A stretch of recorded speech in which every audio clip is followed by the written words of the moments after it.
দিয়া ডাইনিং টেবিলে বসার আগে দেখলো সেখানে মাত্র 4 পিস মাছ রাখা রয়েছে, কিন্তু খেতে বসেছে মোট 5 জন। শাশুড়ি মাকে জিজ্ঞাসা করলো, মা, আর 1 পিস মাছ কোথায়? এখানে তো 4টে মাছ আছে, কিন্তু আমরা তো 5 জন খেতে বসেছি। আপনি যখন রান্না করছিলেন আমি তখনই বললাম আজকে রান্নাটা বরং আমি করি, কিন্তু আপনি আমায় বারণ করলেন। দেখেছেন তো কত বড় ভুল করে বসলেন। এবার আপনি মাছ কোথা থেকে পাবেন আমায় একটু বলুন। বৌদি, খেতে বসে এমন হ্যাংলার মতো মাছ মাছ করছো কেন?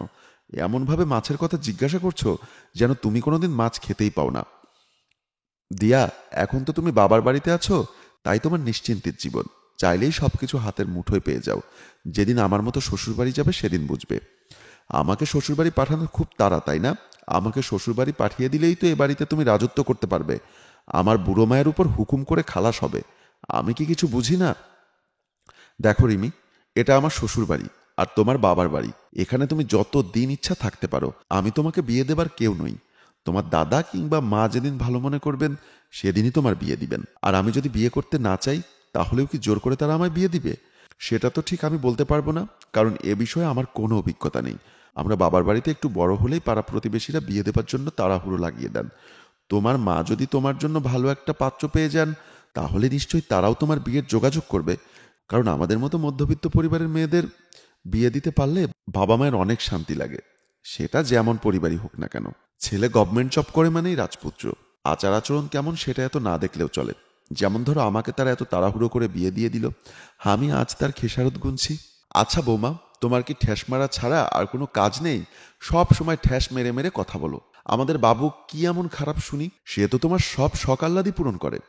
কি করব বলুন মা, আপনার মেয়ে যে কথায় কথায় জিজ্ঞাসা করলো তাই আমার মনের কথাটা বলে ফেলেছি আমি।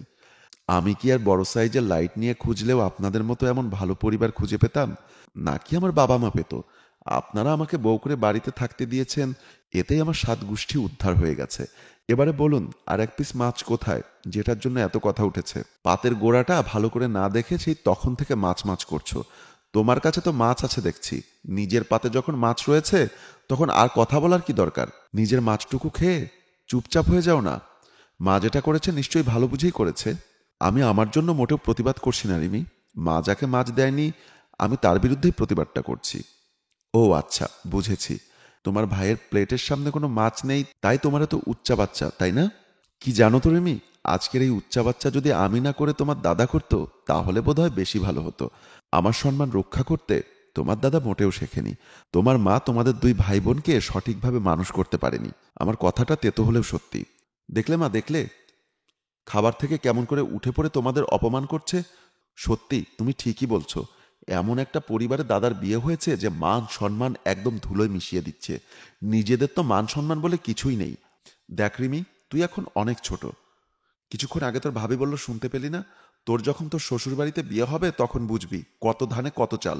সেদিন যেন আমাদেরকে নালিশ করতে আসিস না। নেহা, উনি আমার মা না হলে হয়তো ওনার গায়ে এতদিনে হাত উঠে যেত। কতদিন পর ছেলেটা আমাদের বাড়িতে এলো, তাকে একটু ভালোভাবে খেতেও দিল না তোর মা। কিরে বাবু, আমি কি শুধু ওর মা, তোর মা নই? তুমি যদি সত্যি আমার মা হতে, তাহলে কি আমার শ্বশুরবাড়ির মানুষজনদের সামনে আমার মাথাটা এভাবে হেট করে দিতে?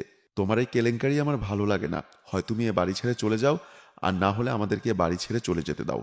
আমি জীবনে একটু শান্তি চাইছি। প্রত্যেক দিন তোমাদের কোনো না কোনো বিষয়ে ঝগড়া হয়েই থাকে। অফিসে যাবার আগে পাড়া প্রতিবেশীদের কাছে আমাকে বরং কথা শুনতে হয়। আমি সব বুঝতে পেরেছি। বৌমা এসে তাবিজ কবজ করেছে তোর উপর, তাই তুই আমার উপর এত চড়াও হয়ে কথা বলছিস। যে ছেলেটা আমার মুখের দিকে তাকিয়ে কথা বলতে ভয় পেত, আজ আমাকে লম্বা চওড়া কথা শুনিয়ে দিচ্ছে। আজ তোমার মায়ের জন্য আমার ভাইটা না খেয়েই উঠে গেল। জানি না সে বাড়িতে গিয়ে কি বলবে। তুমি কি ভাবছো আমার খুব ভালো লেগেছে? আমি শুধু চিন্তা করছি ওখানকার বাবা মা আমার শ্বশুর শাশুড়ির লোকজনদেরকে নিয়ে কি কথা বলবে। তুমি কোনো চিন্তা করো না দিয়া। আমি অফিস থেকে ফিরে আজকে কিছু একটা সিদ্ধান্ত নিব, এবং সেই সিদ্ধান্ত অনুযায়ী ঠিক হবে তোমার বাবার বাড়ির লোক তোমার শ্বশুর বাড়িতে কতদিন আসবেন আর কতদিন থাকবেন। তার আগ পর্যন্ত তুমি আমাকে একটু সময় দাও। তার মানে এখন তুই ঠিক করবি এই বাড়িতে কারা আসবে আর কারা আসবে না? তোমরা যখন মানুষকে অপমান করতে শিখে গেছো, তখন আমিও এটা সিদ্ধান্ত নিতে বাধ্য হয়েছি। তোমার মানতে ইচ্ছা না হলে তুমি বৃদ্ধাশ্রমে চলে যাবে। কথা শেষ করে সুজয় অফিসে চলে গেল। শাশুড়ি আর ননদ দিয়ার দিকে আঙ্গুল তুলে দোষ দিতে থাকলো। সব হয়েছে এই মেয়েটার জন্য। আজ এই মেয়েটার একদিন কি আমাদের একদিন। চল সারাদিন ওকে দরজা বন্ধ করে রেখে দিই, একদম খুলবি না। এই কথা বলেই সুজতা আর রিমি দুজনে মিলে একটা রুমে নিয়ে গিয়ে দিয়াকে বন্দি করে রাখলো।